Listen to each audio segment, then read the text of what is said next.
نبی پاک صلی اللہ علیہ وسلم نے فرمایا مسلمان ایک جسد واحد کی طرح، ایک جسم کی طرح، ایک حصہ تکلیف میں ہو تو دوسرا اس کی درد محسوس کرتا ہے۔ انسان کے وجود کے اندر سب سے قیمتی اس کا دماغ ہوتا ہے، اسی سے سوچتا ہے، اسی سے وہ عمل کرتا ہے، اسی سے منصوبہ بندی کرتا ہے، اسی سے وہ مومن ہوتا ہے، اسی سے معاذ اللہ کافر ہوتا ہے۔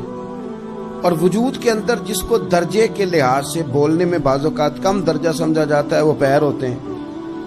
اور تو میری ٹھوکر کے بھی قابل نہیں، میں تجھے جوتے کی نوک پہ، پیر کی نوک پہ بھی نہیں سمجھتا۔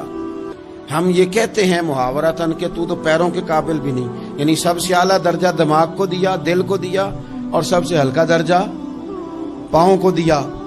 لیکن مجھے بتلائیے گا، اگر کبھی پاؤں کی سب سے چھوٹی انگلی، چھنگلیا، چیچی، اس پہ اگر کبھی زخم لگ جائے تو جسم کا سب سے اعلیٰ حصہ دماغ ہے، دماغ نے کبھی یہ کہا کہ چھوڑو یہ تو سب سے نچلا درجہ ہے، نہیں جانا ڈاکٹر کے پاس، اتنا ٹائم کہاں ہے، رہنے دو، چھوٹی سی تو انگلی ہے، خیر ہے؟ ایسا کبھی ہوا ہے؟ دماغ فوراً کہتا ہے کہ باقی کام بعد میں کریں گے، پہلے ڈاکٹر کا پتہ کرو، اس کو مرہم پٹی کراؤ، کیونکہ اسے پتا ہے کہ اگر یہاں درد رہی تو باقی جسم میں بھی درد رہے گی۔ اور یہ بھی پتا ہے دماغ کو کہ اگر میں نے یہاں علاج نہ کرایا انگلی کا تو کہیں پیر بھی سارا زخمی نہ ہو جائے، اور اگر پیر کا علاج نہ کرایا تو ٹانگیں اور باقی وجود تک بھی زخم نہ آ جائے۔ لہذا دماغ جلدی فیصلہ کرتا ہے، ٹیسٹ کرانے کا، چیک اپ کرانے کا، دوائی لینے کا، مرہم پٹی کا۔ اور میرے بھائی، مسلمان ایک وجود کی طرح ہے۔ یہ تو ہو سکتا ہے کچھ مسلمان ملک غریب ہوں اور کچھ کے پاس تیل کے کنویں ہوں، کچھ کے پاس سونے کے پہاڑ ہوں، یہ تو ہو سکتا ہے کہ بعض اوقات یہ وہ سمجھ لیں کہ ہم اعلیٰ درجے کے ہیں، لیکن یہ یاد رکھیں اگر ایک جسم کی طرح ہیں، سوچتے ہیں اور ہیں، کیونکہ نبی پاک نے فرمایا ہے، اگر اس طرح سوچتے ہیں تو پھر میرا خیال ہے کہ جس طرح تیل کے کنویں والے کو اپنی درد ہوتی ہے نا، سونے کے پہاڑوں والے ملک کو جس طرح اپنی درد ہوتی ہے نا، اس طرح اسے کسی کو بھیکارت کی نظر سے دیکھنا نہیں چاہیے، چونکہ جسد واحد ہے۔ اور جسد واحد میں اگر کوئی درجہ بڑا بھی رکھتا ہو کہ جناب ہمارے پاس ایک بڑی جگہ ہے، متبرک جگہ ہے، ہم بڑے ہیں، تو آپ بڑے ہیں، لیکن بڑا دماغی یہ فیصلہ کرتا ہے کہ بھئی وہ چھوٹا سا پیر کا حصہ زخمی ہے، جلدی کرو، علاج کراؤ۔ لیکن بڑے دماغ والا کہے کہ میرا گھر تو محفوظ ہے، اس کا مطلب ہے بڑے دماغ والے نے یا تو سوچنا بند کر دیا ہے، یا وہ خود غرض ہو گیا ہے، یا لالچی ہو گیا ہے، یا پھر وہ یہ ماننے کو تیار نہیں۔ میں حدیث پاک کا ترجمہ کر رہا ہوں، میں تو حدیث پاک بیان کر کے مثال دے رہا ہوں، اب مجھے حدیث کا ترجمہ تو کرنے دینا بھائی، حضور کے فرمان پر تو بات کرنے دو نا بھائی۔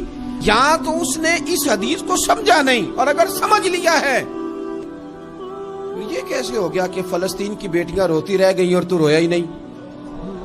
اگر تو جسد واحد تھا تو جس طرح تیری بیٹی روئے تو روتا ہے، اس طرح تجھے فلسطین کی بیٹی کے رونے پر بھی رونا چاہیے تھا، پھر تجھے فلسطین کی بہن کے رونے پر بھی رونا چاہیے تھا۔ یہ کیا بات ہوئی؟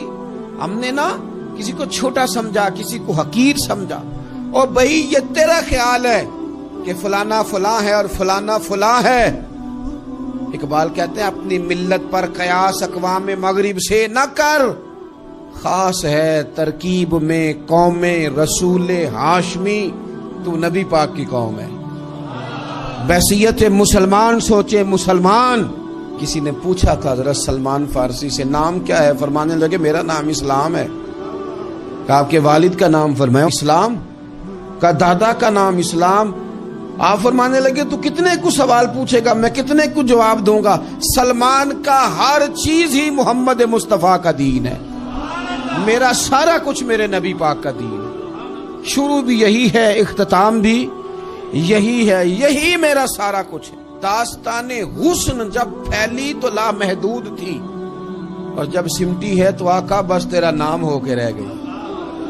بس ہم اتنے کہ ہم حضور کے غلام ہیں۔ تو مسلمان ہو کے سوچیں، بحیثیت مسلم کی اپنی ذمہ داریوں کا احساس کریں۔ اقبال نے کہا تھا میری زندگی کا مقصد تیرے دین کی سرفرازی، میری زندگی کا مقصد تیرے دین کی، میری زندگی کا مقصد تیرے دین کی سرفراز، میری زندگی کا مقصد تیرے دین کی سرفراز، میری زندگی کا مقصد تیرے دین، یا رسول اللہ میری زندگی کا مقصد تیرے دین کی سرفرازی، میں اسی لیے مسلمان، میں اسی لیے نمازی، میں اسی لیے مسلمان، میں اس کے لیے کام کس طرح کریں، جدوجہد کس طرح کریں؟ تو ہمیں کہا گیا قوت عشق سے ہر پست کو بالا کر دے اور دہر میں اس میں محمد سے اجالا کر دے، دہر میں اس میں محمد سے اجالا کر دے۔ اقبال سے پوچھا، اقبال اس کام میں مدد کیسے ملے گی، کس طرح آگے بڑھیں گے؟ تو اس نے کہا بازو تیرا توحید کی قوت سے کبھی ہے،